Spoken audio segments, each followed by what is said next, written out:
based on that song, I'm a little bit worried about old Zara Larsson, but don't get anyone to ruin your life, mate. You're doing all right. All right, Sarah Gosling with you on BBC Radio Devon. Just gone 25 to 8. How are we cooking? How are we looking? Speaking of cooking, have you cooked? I had like a weird beef bap earlier, and the beef was really like difficult to eat, and I was eating in front of people, and I kept ending up looking like I had a giant ox tongue dangling down my thing, because apparently my teeth are not sharp enough to cut through beef. It's not a pleasant environment to figure that out in a public sphere, but you know, can't win everything, can ya? Speaking of winning, did you like the terrible segue there? We've had amazing news in the arts sector. Of course, this is the Arts Show on BBC Radio Devon. This week from the government, that £1.57 billion has been set aside for music and arts venues all across the country. Now, we've been talking for the past few months to the wonderful guys at Music Venue Trust, Mark and Bev, to all the guys from Help for Musicians, and of course to people from the venues themselves. Now, plenty through crowdfunders and various fundraising gigs have now thankfully been saved across the southwest. It's really amazing news. But of course, not all of them are looking so hunky-dory. And one of those, which I have to admit, and I feel terrible for saying this, has flown under my radar as well, because it isn't my normal type of music. I like listening to it, but I will admit I don't often go to somewhere which plays this sort of music, and that is completely on me.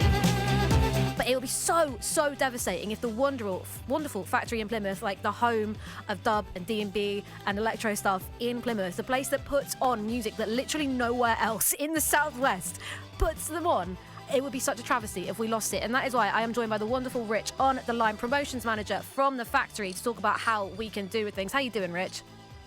Hello, how you doing? I'm doing excellently. How are you doing, good sir? Yeah, good. Things are a bit strange at the moment, aren't they? Ain't they? And I'm wondering if there will ever be a day again when we don't go, yeah, no, I'm doing okay.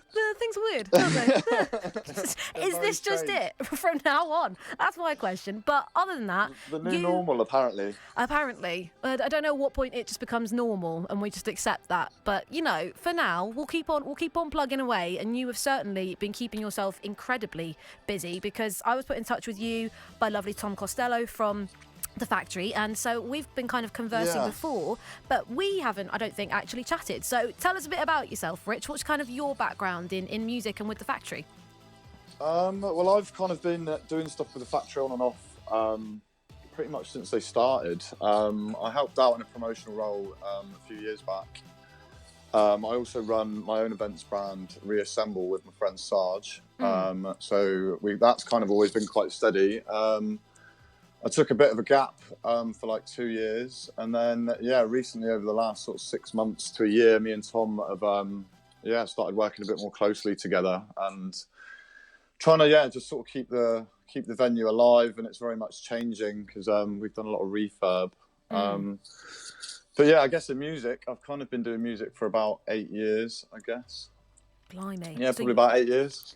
Fully invested in the scene, and we're going to be hearing an amazing track that you have sent over, which you described as, what was it, liquid female vocal, which I very much enjoyed. Yeah, it's kind of a bit more radio friendly, I guess. I appreciate it. There's a lot of drum and bass, isn't there? But you're a bit like, anyway, here's some very hardcore D&B for you, but you know. Yeah, I thought I'd better not send in the real hard stuff, because you'd probably be like, maybe not.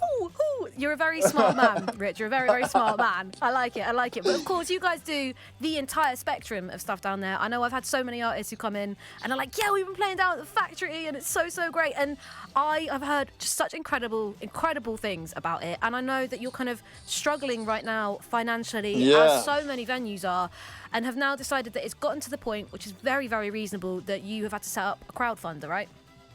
Yeah, well, it's kind of, like I say, we're still a bit in the dark with everything. Yeah. And it's a very weird headspace for us to be in. Because, obviously, it all kind of locked down, and we were like, we were obviously we weren't stupid. We knew it was going to happen. So, we were just prepared as well as we could be. And then we were like, right, okay, let's just ride it out, see what happens. Thought, at first it was kind of, is this just a holiday? And, we didn't Get really the know lounges what to out, expect. lads. We're on our jollies. Yeah. And then, obviously, it got drastically worse. Yeah. And we just, we started sort of thinking, okay, well, let's just do some charity stuff. sort of linking in with like a lot of the live streaming that everybody's been doing. So I just grabbed what we could before they went really strict with it. Me and Tom just stripped all the equipment out and brought it back to my house. And Nice.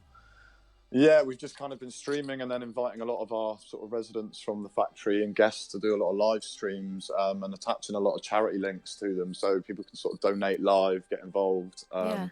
Even if it's just spreading awareness. Yeah, we've just been kind of plodding along, sort of not really knowing what to do. And obviously, you know, you get the initial grant and stuff as a company for the factory, which, you know, isn't particularly huge. And then, yeah, that's all been exhausted on rent and sort of costing. And then it's, again, then we sort of wait in that limbo again, and it's sort of not really knowing what to do. And then, you know, still nothing. And then now stuff's starting to reopen, I guess. But yeah, we still haven't really told a lot. We still haven't really told a lot. We've obviously been in contact with the Music Venue Trust as well a lot. And they've been copying me into a lot of emails, obviously, so I can try and keep up with everything. And yeah, we just got to the point under their advice that, because we don't really know and we haven't been told anything about obviously a reopen date, two, about if a grant's going to come and what that will entail. And also, if we can open, if these sort of guidelines are in place, you know, for us, our venue doesn't, you know, it relies on close contact almost, and it's not like you have big outside space and stuff like that. No, I mean, we will have an outside space, but not enough to make it financially viable, and that's where we're kind of stuck between a hard place. Is that, you know, we will have a lot of dynamics when we can open fully, and it'll be really amazing, but in social distancing and sort of some of the restrictions they might put in place, it will almost be impossible, to survive. And we'll just be going backwards, essentially, Well, this is why the crowdfunder campaigns are such a good idea, and I know they've been working absolute wonders for so many venues. And like Tom from Patchwork Studios, for example, he, as I'm getting a sense that you guys were, was a bit hesitant initially about doing a crowdfunder, because he was like, we were very hesitant, exactly, because you're like, we're not a charity, we're a business, and we don't want to have to ask our punters, but you are also, you know, providing a service in the community. As I say, you are like the main home of underground, like, well, there's not many left, exactly. down here. And the so hub closed, so you know, asking is completely totally respectable. It'll work for Patchwork. I very much hope it'll work for you. I'm just looking at the Factory Plymouth's Facebook right now. All of those amazing live streams you were talking about, they are up there for people to go through. There's still a lot of them been saved. There's still a lot of them there if people want to check them out. We've just started a YouTube channel that we're going to try and build as well, which will link into the crowdfunder. So there'll be we'll probably set up some rewards on there as time goes on, because I think it's like an 8-week thing. So we've set it to the baseline of September, because we're all kind of praying that September might be some sort of guideline. Maybe that's kind of our goal. We can kind of pray, but you know, I don't know whether that's wishful thinking. You know, all we can do is sit and wait. So we're just going to keep plodding along. Will really promote all these live things now. I think we're going to try and set up maybe an online festival from within the club, but obviously it will only be the DJs. It will still be socially distanced. You know, we'll have to clean contact points. You know, we're not stupid. We've done some online courses, and you know, looked into a lot of the safety stuff we would have to put in place. So good. That's really good to hear. We're going to try and set up a few things online to keep plodding along. So good. Well, I'm very happy to hear it. Check out the factory page. Absolutely. And where's the crowdfunder? What do people need to go to? Just the link on the Factory Plymouth Facebook page? Is that the best idea? Yeah, there's enough around. We've got an Instagram as well, Factory Plymouth. And then the crowdfunder there's a hashtag of Save Our Venues, which is what the Music Venue Trust are using. And then it's just, Factory Plymouth, which will have our logo on it. And then, we're kind of just, you know, we don't really know what to expect with it. We're just going to kind of go with it and see what happens. Well, I wish you absolutely all the best with it. I think you're going to do so well because, as I say, you are the rallying point for a massive music community in the Southwest. And you have given me this song to play. And as we said, liquid female vocals and radio friendly. So we love it. And I love you for sending it, Rich. More radio friendly. Hey. So what is the vibe with Era 404, Cali and Through Rain and Sun? What is behind this track? Why did you pick it? Era 404 is kind of a new thing that I've started with a couple of mates. So Gnome and Parkar, who one's Plymouth based near me and the other is Torquay based, that I've worked for a long time. And we wanted to just try something a bit, more creatively different from our normal solo stuff. So also, like I said, I work with Sarge a lot in another project. Mm-hmm. So we wanted to make it a bit more musical and a bit more, like I said, just a bit more creative. So it's not just, we don't want to pigeonhole ourselves. So we make quite a lot of melodic stuff, but this one was kind of, I don't really know. We were listening to a lot of samples, and then Callie was with us in the studio, and we just kind of wrote some stuff. And Parker had this melodic track that was kind of halfway in sort of, a bit of a work in progress stage. And we just sort of cut it all apart and rehashed a lot of it all together. And this is what we came out with. And it's out now on Invasion Audio, which is Sarge's record label. Get on. Well, it sounds amazing. I'm so glad that you sent it in. And just before I let you go, we just had a text in from Jane saying Factory is my all-time favourite place to boogie. Don't want it to close, which is what we like to hear. Thank you very much. Yes, thank you. If you like boogieing down at Factory, then make sure you head to the crowdfunder. Provide what you can. I know everyone is strapped for cash, myself included, but we will hate it if these places close. And you won't get to hear amazing music like this. Era 404 and Callie through Rain and Sun on BBC Radio Devon.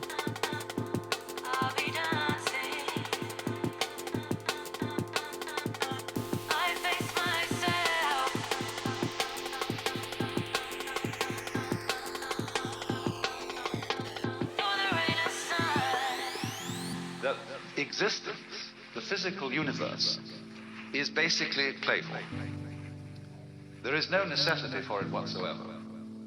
It isn't going anywhere. That is to say, it doesn't have some destination that it ought to arrive at. In music, one doesn't make the end of a composition.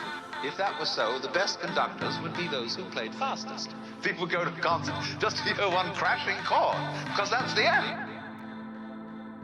Same way in dancing. You don't aim at a particular spot in the room. That's where you should arrive. The whole point of the dancing is the dance. I face myself. No right or right. I'll be dancing. No rain or sun. I face myself. No right or right. I'll be dancing. Through the rain and sun.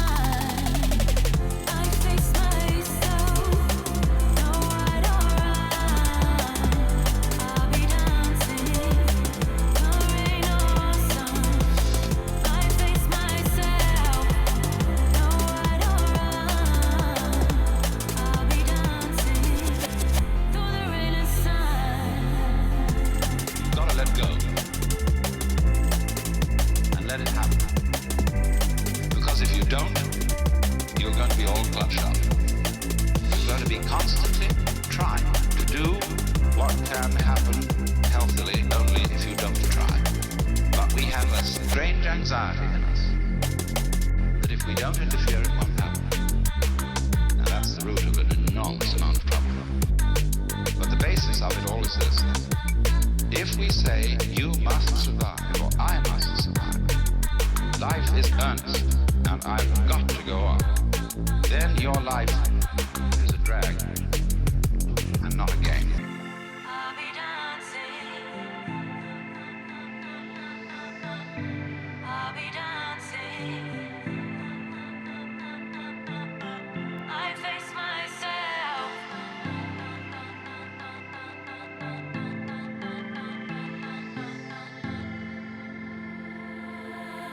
I face myself. No right or right. I'll be dancing. Come rain or sun. I face myself.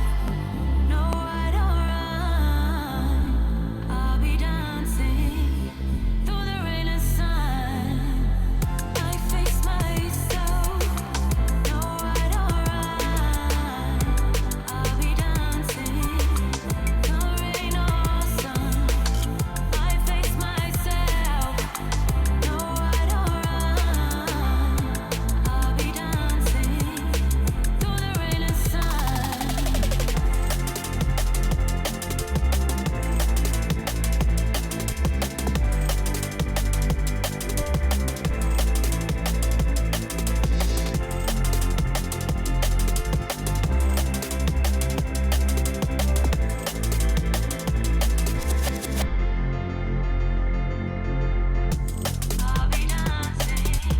It just absolutely thrums with life and urgency.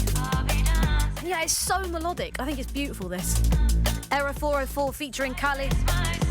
Through Rain and Sun, part of the new project from Rich, who's a busy guy, being promotions manager of The Factory as well. And make sure that you go support The Factory if you're able to. Support your local venues, arts venues, music venues, whatever it is, because we rely on them to get the full experience of being human, to put it as bluntly and also as over-the-toply as I possibly could. Go and head to the Factory Plymouth's Facebook page or any of their social media pages for the crowdfunder. Go and check out the Music Venue Trust Save Our Venues campaign.